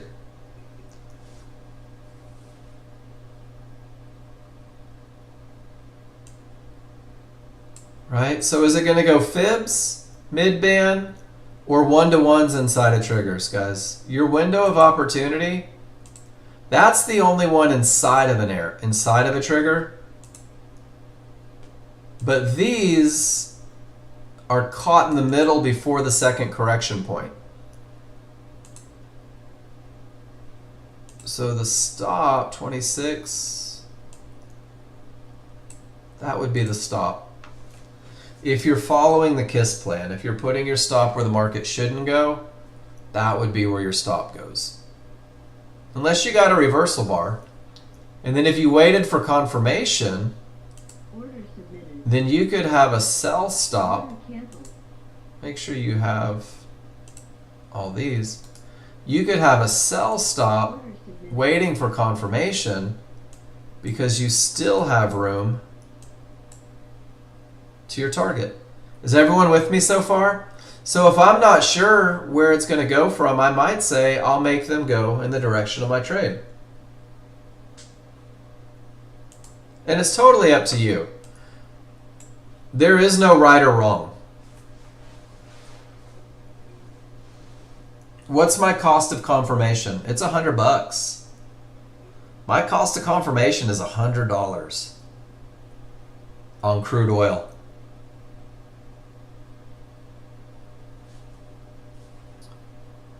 We'll let it play out. Any questions, guys? Anything you guys need to talk about? We're at that point in the day where we've gotten through every picture that you posted. For those of you whose trades, I hurt your feelings because you made money and I said, hey, look at this. Sorry. But that's what we do. The goal is to be consistent every day. The goal is to be able to take these trades with advantages over and over. And then Andy, that's why I don't anticipate confirmation bars. That's why I don't anticipate confirmation bars. Right on. Guys, I'm not an aggressive sort of guy. I'm more of a touchy-feely, huggy sort of dude. So when I know I feel like I'm beating you guys up, I'm going to apologize because that's just me. This is crude oil. But Andy, do you see how it was one tick away from a reversal bar and it didn't? Whoa, and look at that. It keeps going up. So if I waited for confirmation on those split triggers, I still haven't gotten a trade. Now I'm at the high point of the window of opportunity.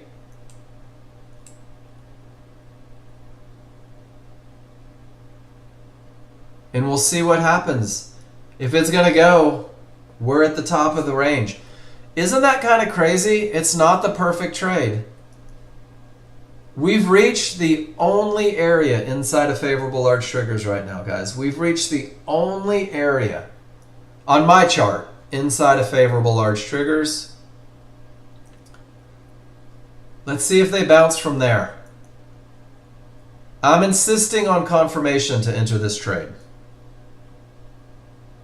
I am insisting, because of the split triggers, that the market give me a reversal bar in the direction of the trade. If it does, then my stop will be 2 ticks above this bar, and my risk will be established upon entry because it's the reversal bar. Is everybody with me right now? We good? There's your confirmation bar. We're in at 12, which means we have to get to 02 to get paid the first time.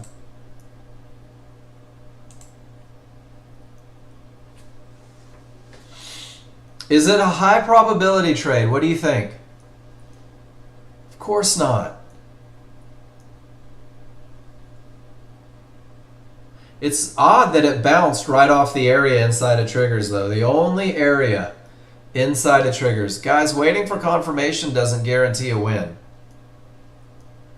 It's a 50-50. That's it. The KISS plan says there's nothing for me to do except either get stopped out or win. That's it. I don't get a choice. Confirmation cost me $100. My risk is $120 per contract. I've got momentum. I've got the potential to break, and it's bouncing from the highest point of resistance inside of favorable large triggers, and my stop is following the plan placed before me. 2 ticks above the reversal bar that gets me into the trade. And now, because we're at fibs, because we're at decision-making places, guys, it's not uncommon to see fluctuations. It's not uncommon to watch the market rattle around on that small chart. So we'll see what happens. I've done everything that I'm in control of. The only thing I could ever be in control of are my rules.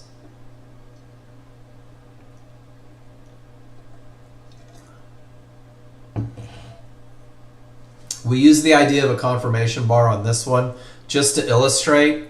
Don't try to anticipate them. Otherwise, you were in at 78.01. And this one's probably going to lose. Sure looks like it's going to. I'm okay with that. Confirmation costs money.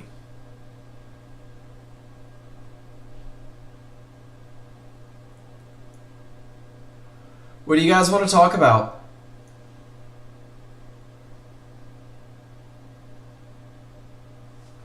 Do you notice that it bounced right off of my trouble spot? And my entry is my trouble spot? That's probably not such a good thing.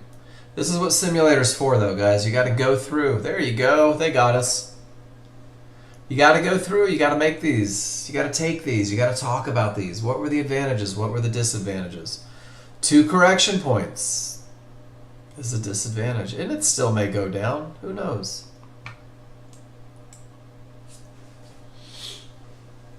That's it. I don't mind posting this. I don't mind doing this live in front of you guys. It's a medium probability trade, and the entry wasn't the best entry. So who knows? Go take care of the fam, D. Have a great afternoon.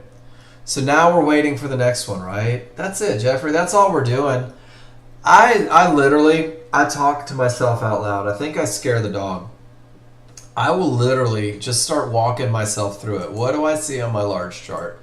Well, on my large chart, I see, oh crap, now my small triggers are rolling up against it, right? I've got these areas that aren't broken. And everything that I talk about, Jeffrey, I literally go back to this right here. My goal, especially when you're a brand new user, is to be really loud and really vocal about you're in your third green day. That's amazing. Learning patience, not trying to catch all the moves, just the best moves, right? And guys, this trade may not be over. It still might go down or it might go up, and I just don't know. But I'm always talking, right? My triggers don't agree. So do I have momentum? What do you guys think? Let's go very basic lesson here. My trigger lines don't agree on the large chart. Do I have momentum? Anybody? I'm going to say no. My smalls are through, but my large are not. Do I have a clear path? I don't. Go be a responsible father. I like that, Kenan. Don't ever lose that. So without momentum, without a clear path, with trigger lines that don't agree, you have to ask yourself, am I willing to take the trade? And it's okay if the answer is no, guys. Chances are there's going to be another trade before the markets close indefinitely.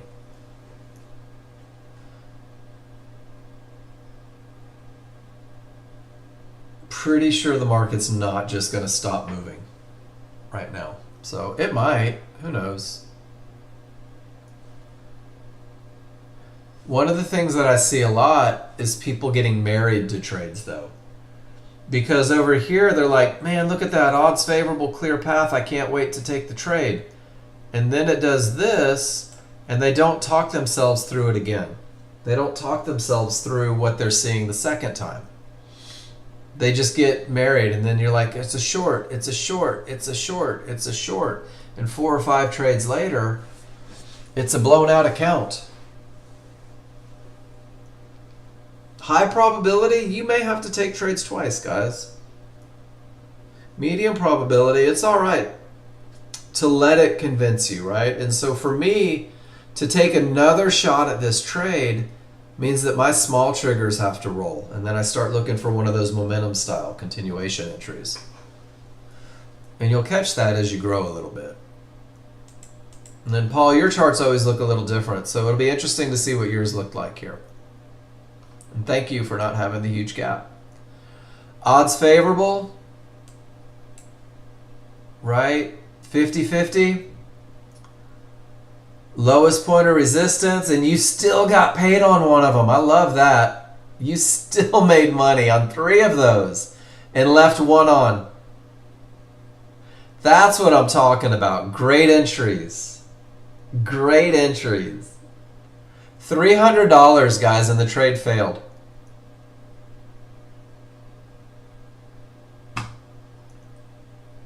That's pretty awesome, Paul. The only thing that you didn't do was go break even after the first profits, but I know that you didn't have a reason to. And your stop makes sense. And man, they high-ticked you, those sons of guns. But you gave back $260. No, you didn't. You gave back $160 and you made $300, so you're net $140. I'll take $140 on a trade all day long. Having reasons to do it.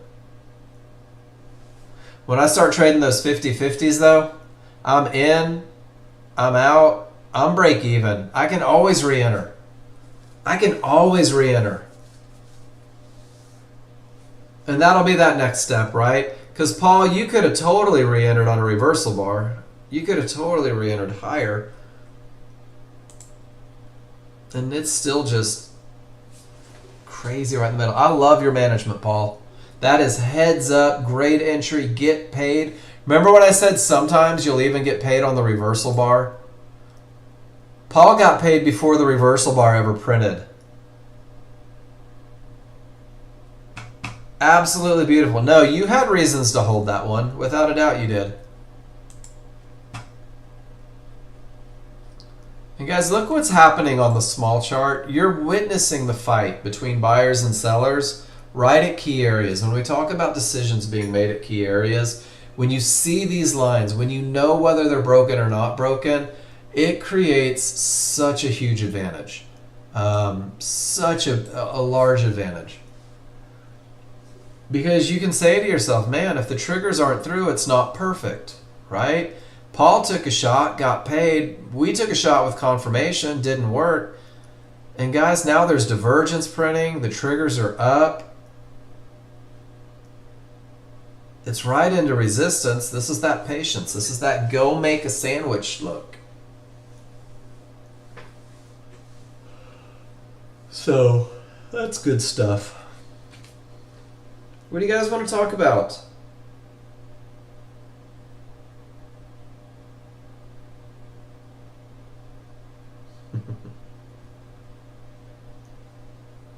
Oh, you're welcome, Andy. Great job today.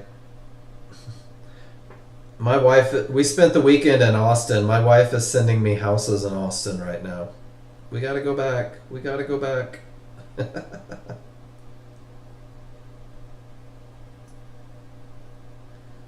This time next year, I will probably be teaching you guys from Austin, Texas. Man, look how it just kept going up. 50-50 trade, guys. It's never a high probability scenario. Didn't have a clear path. Now we're just at a holding pattern, I think. I don't have any rules met. Does anyone have rules met? I don't.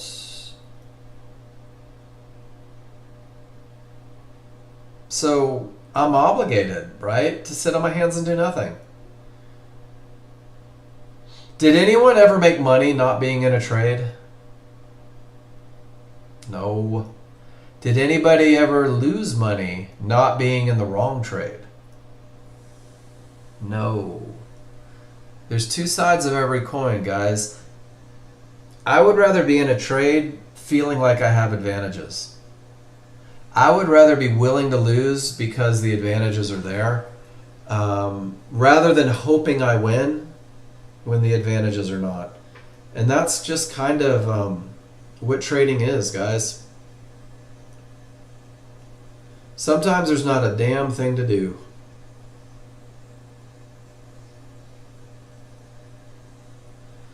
So this is where I beg you guys. What do you want to talk about? Props Morgan, getting paid. Nicely done. Paul, great management. Andy, you had some great management in there. Cindy, you're doing an awesome job formulating your plan, putting it together, looking for consistency. Right? You're adding in that next trade. And guys, this happens. Every time you add a trade, you are more than likely going to take a step back, because you have to be able to discern the difference between one trade and another trade, right? And you have to know your rules like the back of your hand. And your rules have to be proven.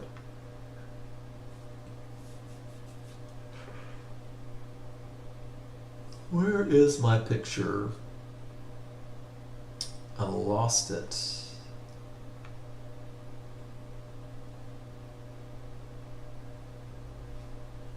Well, I had a picture, but I lost it.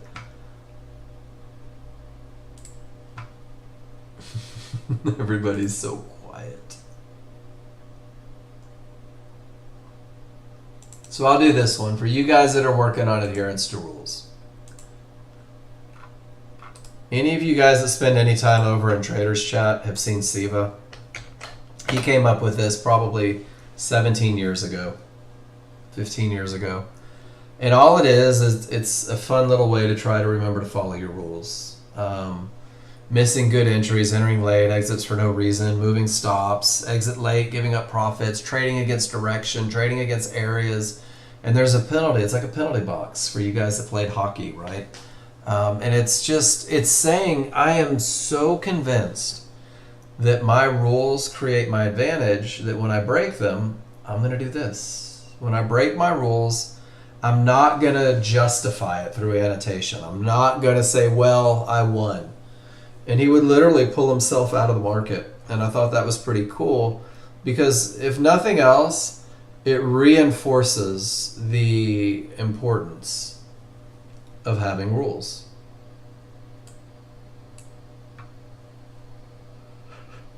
Man, now we're 50-50 the other direction. Holy smokes. How does that happen?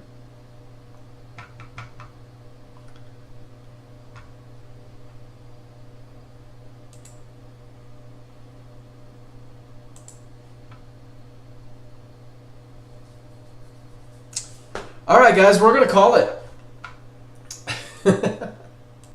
I feel like I'm standing in front of a class and everybody is just mouth agape.